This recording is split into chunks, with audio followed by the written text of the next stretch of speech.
สบายดียินดีต้อนรับทุกท่านเข้าสู่รายการเว้าจีนให้เป็นจริง开口说汉语พิเศษคำศัพท์ HSK 1 EP ที่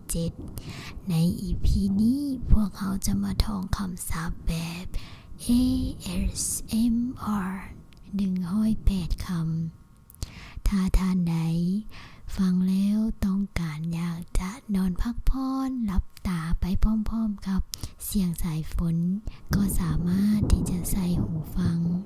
เพื่อให้ได้ยินเสียงชัดเจนขึ้นถ้าพร้อมแล้วมาเริ่มกันเลย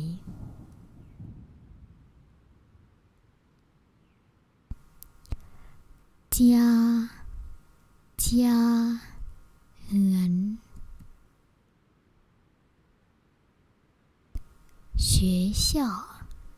学校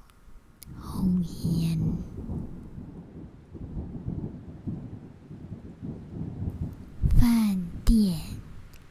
饭店ร้านอาหาร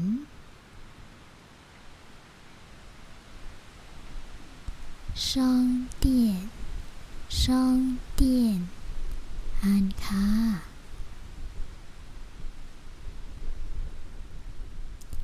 医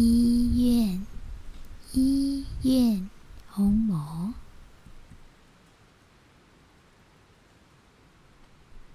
火车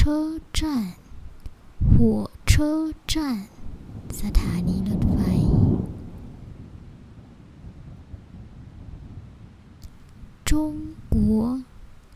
中国ประเทศจีน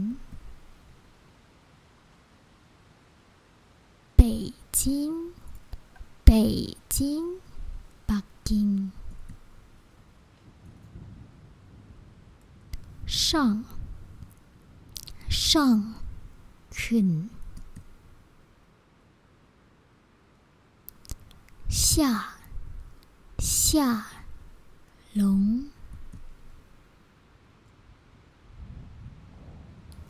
前面ทางหน้า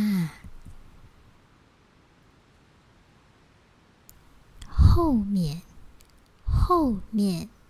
ทางหลัง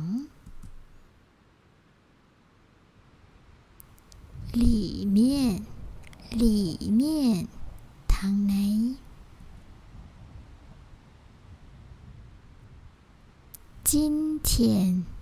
今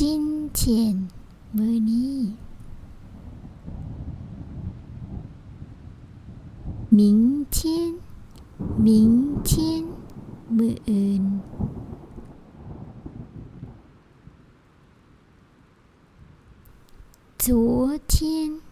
昨天มื้อวาน上午ตอนเช้า中午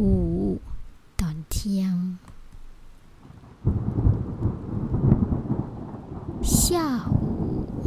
下午ตอนบ่าย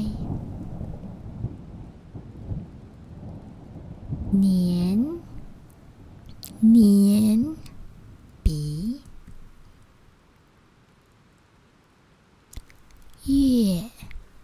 月เดือน日มื้อหรือว่าวัน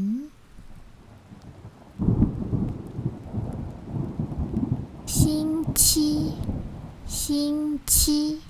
อาทิตย์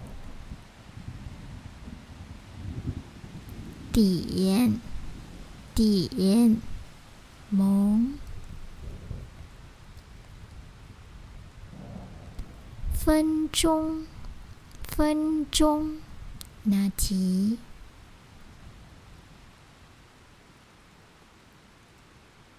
现在ตอนนี้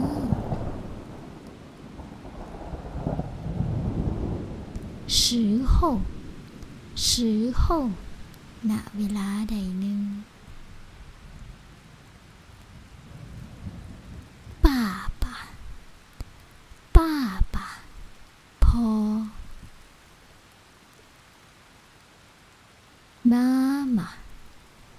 妈妈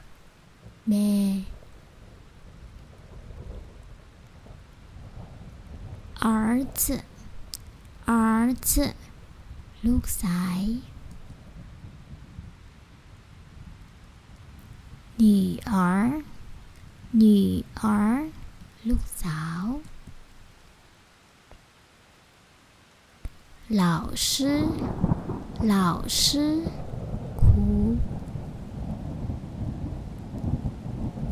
学生学生นักเรียน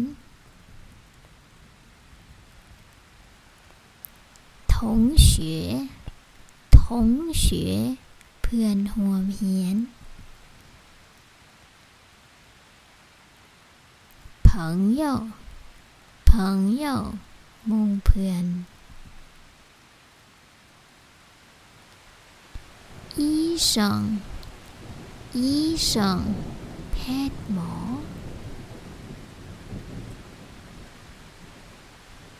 先生先生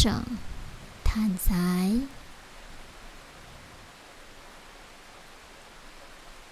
小姐小姐ท่านหญิง衣服衣服เครื่องนุ่ง水水น้ำ菜菜ผัก米饭米饭ข้าว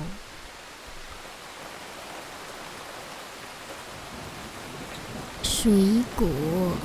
水果หมากไม้苹果苹果หมากแอปเปิ้ล茶茶สา杯子杯子จอก钱钱เงิน飞机飞机ยนต์出租车出租车รถแท็กซี่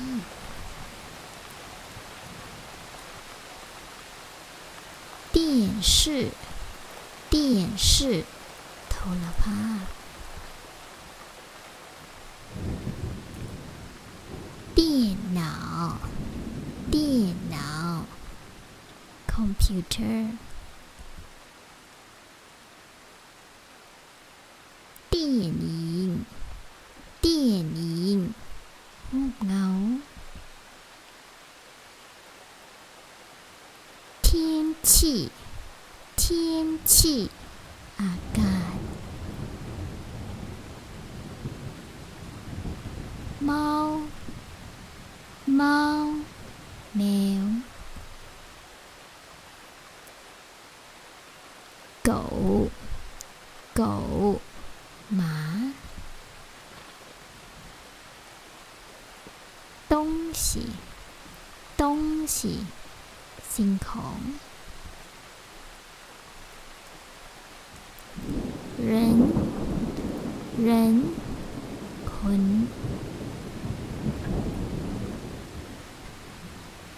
名字名字ชื่อ书书ปึ้ม汉语汉语ภาษาจีน字字อักษร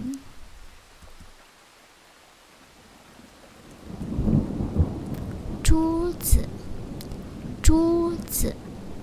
โต๊ะ椅子椅子ตัง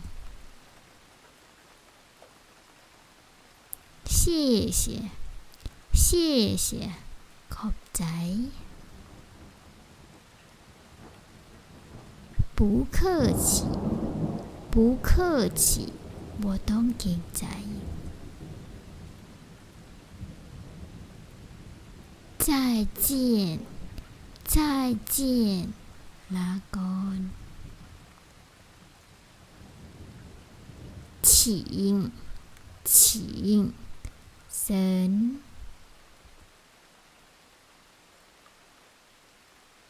对不起对不起ขอโทษ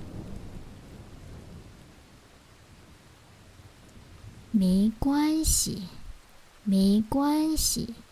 บ่เป็นหยัง是是แม่น有有มี看看เบิ่ง听听ฟัง说话说话เว้า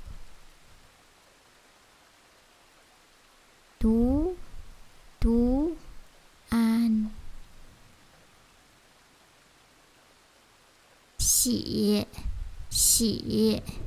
เขียน看见看见เห็น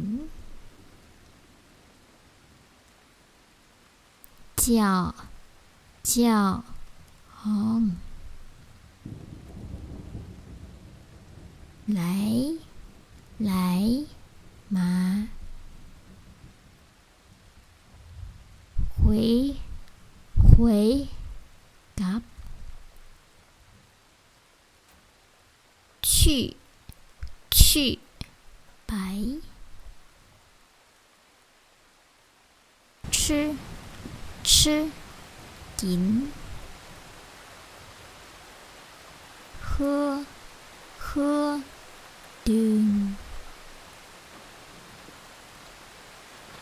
睡觉睡觉นอน打电话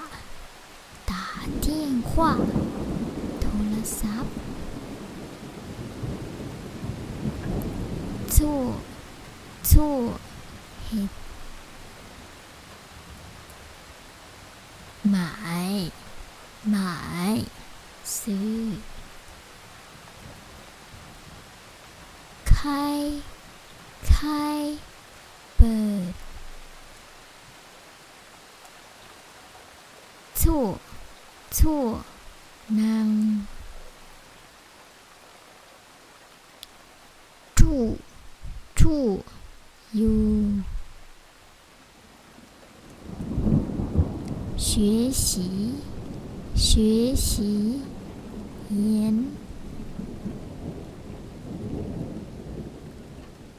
工作工作เฮ็ดเวียก下雨下雨ฝนตก爱爱หัก喜欢喜欢มัก想想คิด认识认识รู้จัก会会สามารถ能能ได้好好ดีตาใหญ่小น้อย多หลาย少น้อย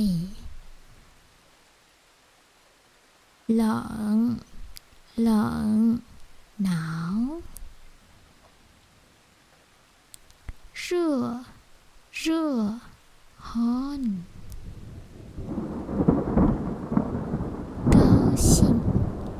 高兴ดีใจ漂亮งาม